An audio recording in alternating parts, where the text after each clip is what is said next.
A teenage girl named Lily begins by telling the story of the difficult situation she faced at home.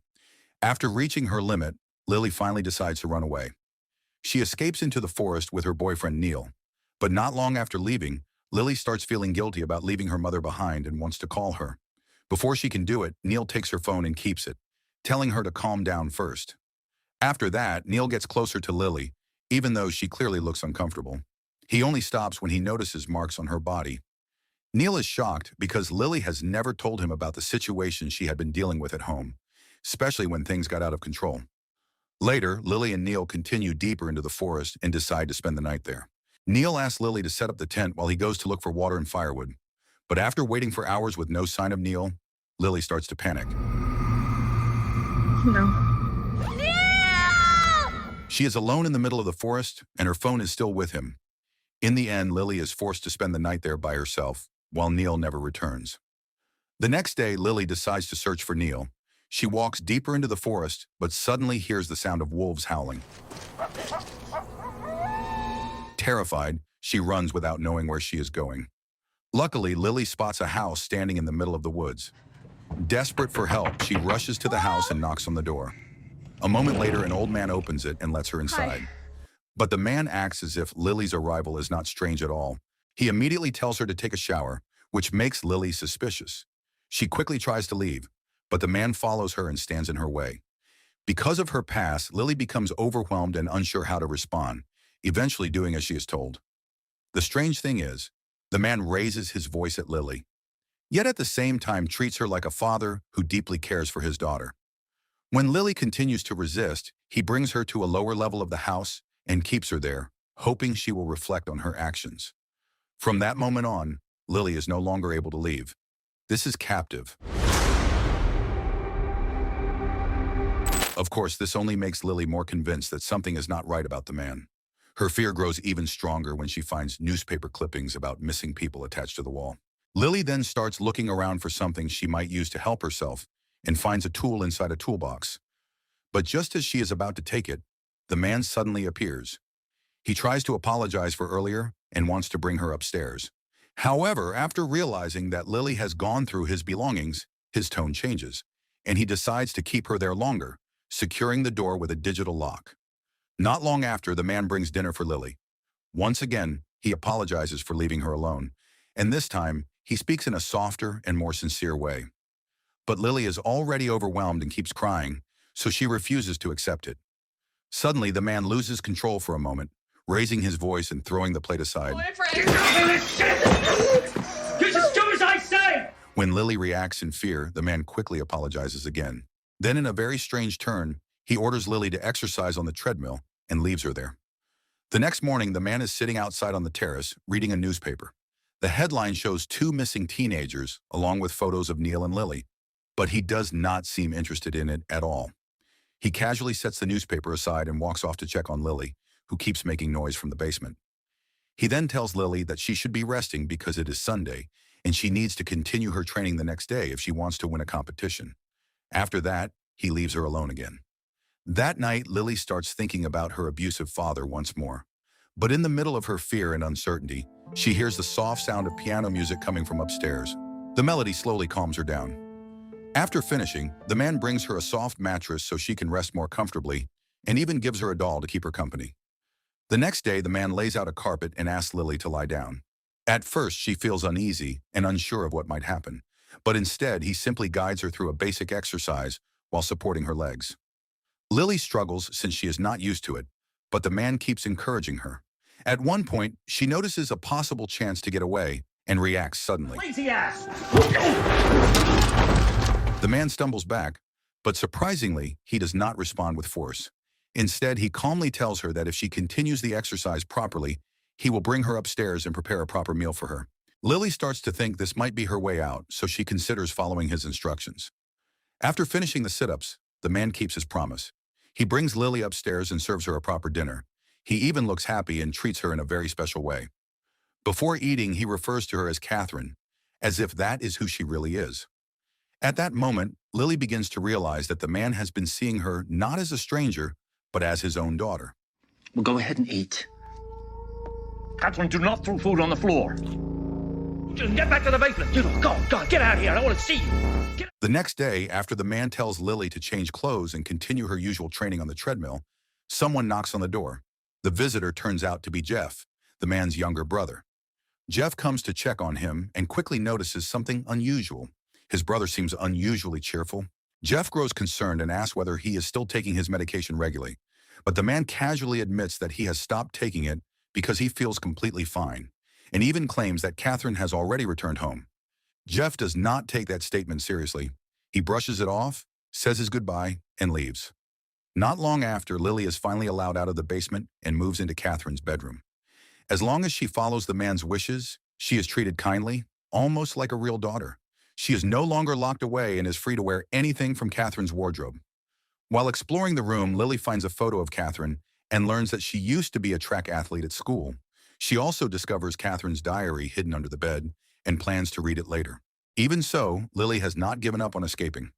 One day she quietly tries to sneak out while the man is busy in the kitchen. But just as she is about to leave, he suddenly appears behind her, holding a kitchen knife. Caught off guard, Lily quickly makes up an excuse, saying she was just looking for him and wanted to help in the kitchen. The man seems pleased by this, and they end up cooking together. Afterward, Lily tries to come up with another excuse to step outside. But this time, the man's gentle demeanor disappears, and he firmly tells her to return to her room. With nothing else to do, Lily finally decides to read Catherine's diary. Inside, she finds detailed entries about Catherine's life. The girl writes about her strict father, who constantly pushed her to train hard and become a professional athlete. She also describes how her parents often fought in front of her, and how her father forbade her from dating so she could focus entirely on her future. Lily's reading is suddenly interrupted when the man enters the room and tells her it is time to eat. But in that moment, she comes up with an idea. She pretends to be on her period and asks him to buy her some sanitary pads. The man looks confused and hesitant, since he has not driven in a long time. But Lily keeps insisting until he finally agrees. Before leaving, he tells her to continue her training and locks her back in the basement. Back in the basement, Lily continues reading Catherine's diary. But the man returns much sooner than expected. Panicking, Lily quickly changes her clothes and splashes water on herself to make it look like she has been exercising. Before the man enters the house, he is approached by someone on a motorcycle. It turns out to be Neil, who is searching for Lily and asking about her whereabouts. But the man reacts aggressively and drives him away, convinced that Neil is a threat to his daughter. The man then goes inside and hands Lily what she asked for, while also mentioning that he stopped by a pharmacy to get some medicine. This immediately makes Lily anxious. She starts worrying that if he takes his medication again, he might regain his senses and realize the truth. As Lily tries to leave the basement, the man suddenly grabs her arm and questions who she was with when she ran away. Thinking quickly, Lily says she was with Jared, a name she learned from Catherine's diary. Hearing that name triggers something in the man.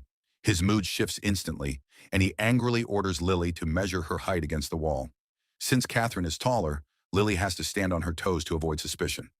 Frustrated and overwhelmed, Lily finally snaps.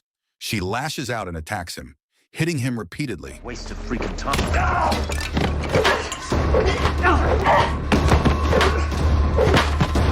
She tries to escape, but the door is still locked. Desperate, she demands the key from him as he lies on the floor in pain. The man pretends to hand it over, but the moment she gets close, he suddenly gets up and turns on her again. In his mind, he sees himself as a loving father who has just been betrayed. After that, Lily is locked back in the basement once more. That night, Lily continues reading the diary and discovers a newspaper clipping about a tragic accident that killed Catherine's mother. For the first time, she begins to understand the man's pain and feels sympathy for him. Later, he calls her upstairs for dinner and acts kind toward her again, as if nothing had happened. Despite everything, Lily starts to feel guilty and apologizes. The man forgives her sincerely, and as usual, he says a prayer before they eat. Listening to it, Lily becomes deeply moved. She realizes how much he truly believes she is his daughter, and how much he wants to love and protect her. As the days pass, Lily slowly adjusts to this new life. She begins living as Catherine, writing her own experiences in the diary and training without being forced. Over time, she even starts calling the man father.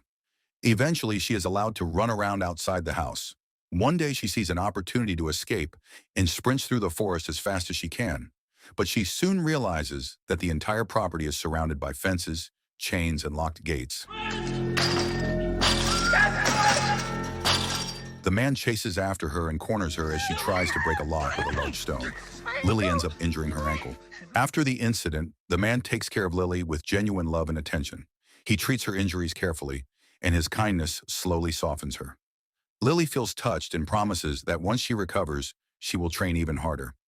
During her recovery, they spend more time together, and the atmosphere between them becomes warm and almost peaceful.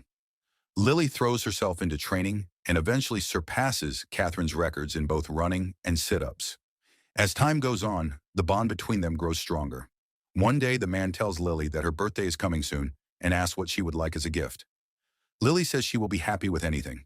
The man then shares his idea of registering her for a running competition.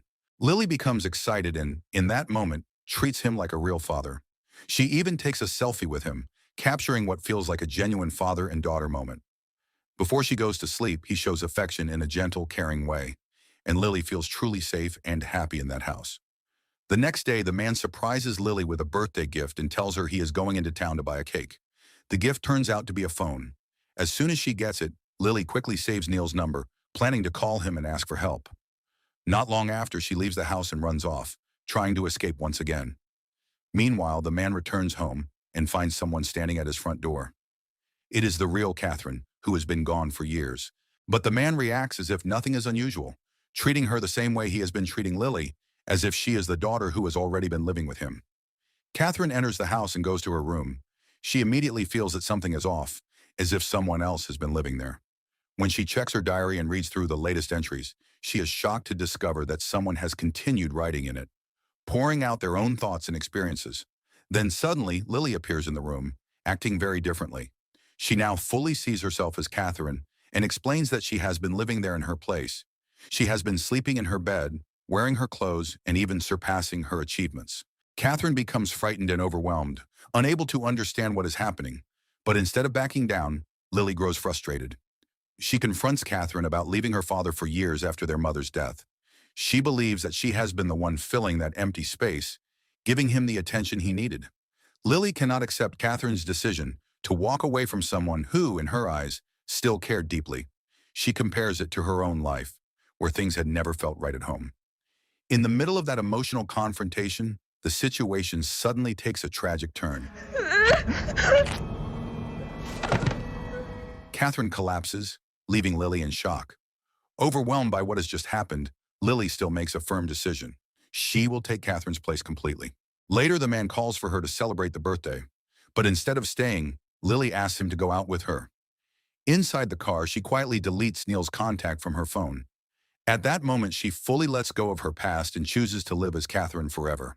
And that is where the story ends.